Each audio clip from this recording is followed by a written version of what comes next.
좋은 날입니다. 4월 4일 GT 묵상에 참석하신 여러분 환영하고 축복합니다.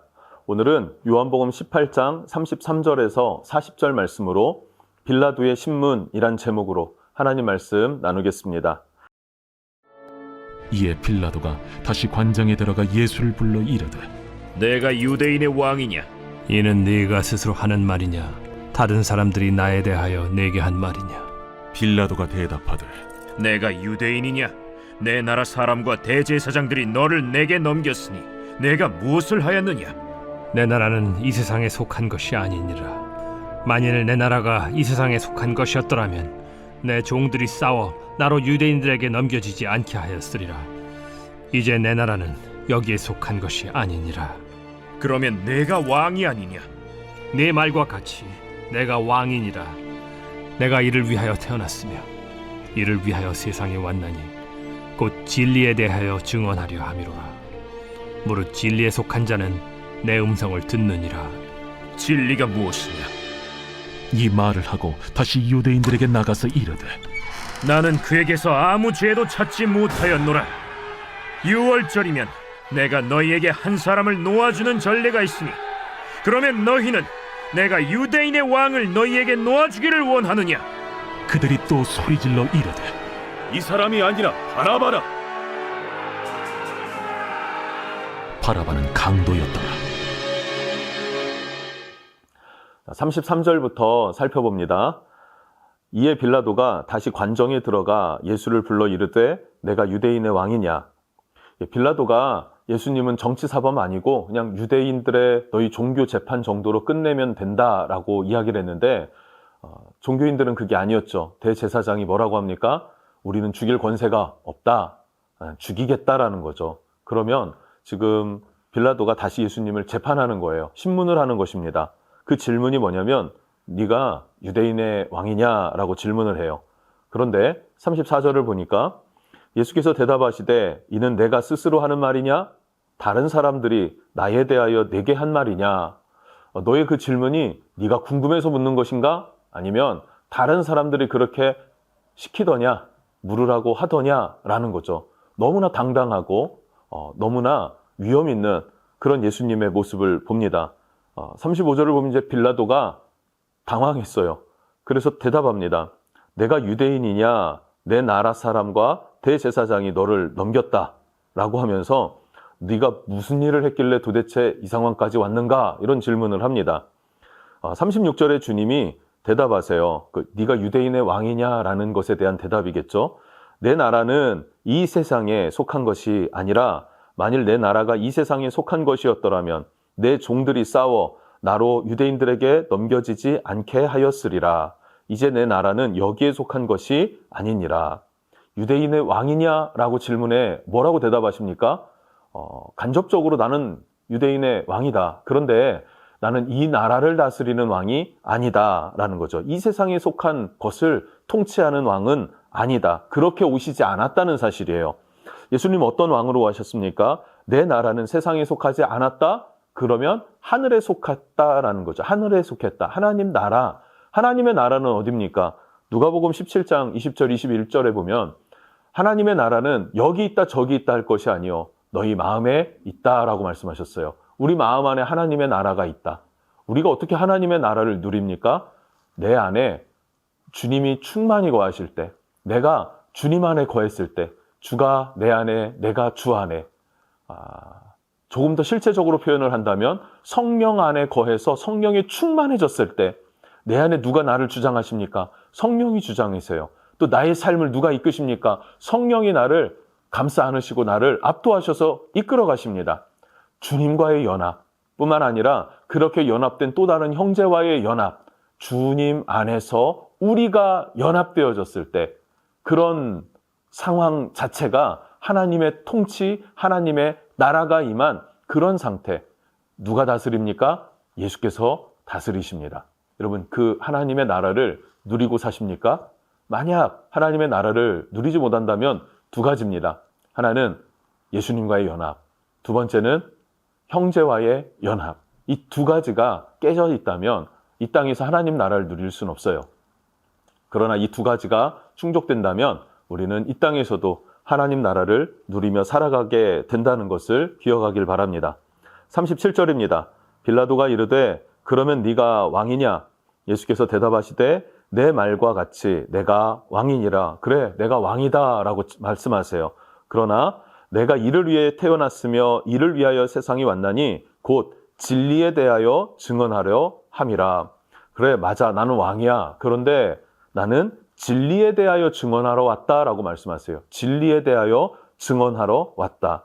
여러분, 이 질문 앞에 이 대답들은 정치적인 요소가 없습니다. 예수님은 진리로 오셨고 그 진리를 가르치시고 진리를 알게 하려고 이 땅에 오셨고 또 그 일을 감당한다라는 거예요. 진리가 무엇입니까? 진리는 예수 그리스도세요. 그래서 진리를 아는 사람은, 예수를 알고 믿는 사람은 영생을 얻습니다. 하나님 나라의 백성이 됩니다. 이 땅에 속하지 않게 된다라는 것이죠. 그래서 빌라도는 압니다. 아, 이 사람은 정치사범 아니고 죽일 만한 그런 죄를 범하지 않았다라는 것을 알게 되죠. 그런데 이제 궁금한 게 생깁니다. 진리에 대한 궁금증이 생겼어요. 38절, 빌라도가 이르되 진리가 무엇이냐 하더라. 이 말을 하고 다시 유대인들에게 나가서 이르되 나는 그에게서 아무 죄도 찾지 못하였노라. 진리가 무엇이냐 대답해놓고 대답을 듣지 않았습니다. 그리고 유대인들에게 나가서 야, 이 사람 죄 없어, 죽일 일은 아닌데 라고 이야기를 하는 것이죠.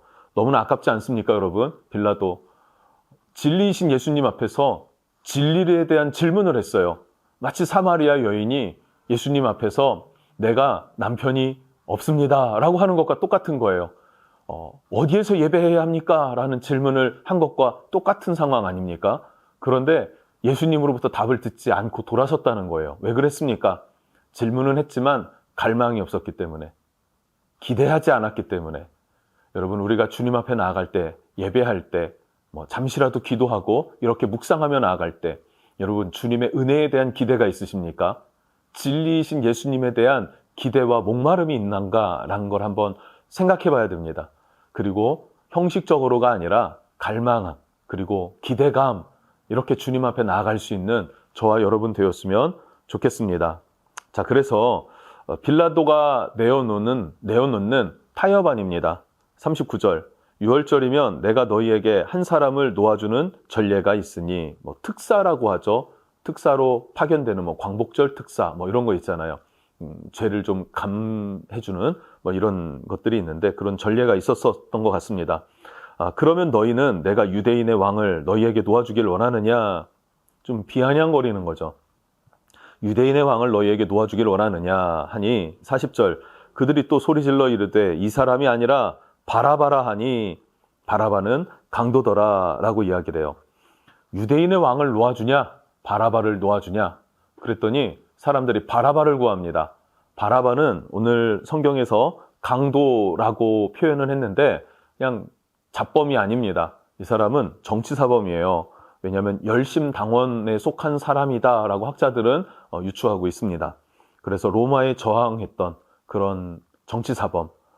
그래서 백성들이 바라바를 놓아줘라 이렇게 요구했던 것이죠. 그런데 상황이 어떻습니까? 정치사범은 풀어주고 죄 없는 예수님을 죽이게 되더라, 이런 상황에 지금 놓인 거예요. 왜 일이 이렇게 꼬입니까? 종교인들이 그냥 잘못된 목표 설정을 한 거예요. 대제사장이 그 사내들인 공회가 예수 죽이기로 그냥 결의를 한 거예요. 이치에 맞지 않고 상황에 맞지 않은 일을 계속 강행하다 보니까 계속 일이 엇나가서 나비 효과라고 하죠. 작은 잘못된 죄가 그 마음먹음이 그 마음으로 끝나는 것이 아니라 정말 모든 일들을 꼬이게 만듭니다. 앞으로 나눠지는 말씀들을 보면 진짜 최악의 상황을 이 유대인들이 맞이하는 것을 보게 될 것입니다. 여러분, 바라바라는 것은요, 아버지의 아들이란 뜻입니다. 바라바는 아버지의 아들.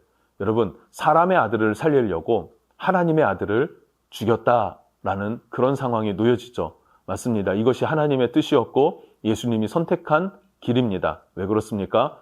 사람의 아들인 우리, 죄인인 우리, 아담의 혈통으로 난 우리를 예수님께서 살리시려고 하나님의 아들이신 그리스도께서 죽임을 당하는 그런 상황에 놓여 있음을 오늘 말씀을 통해서 볼 수 있죠.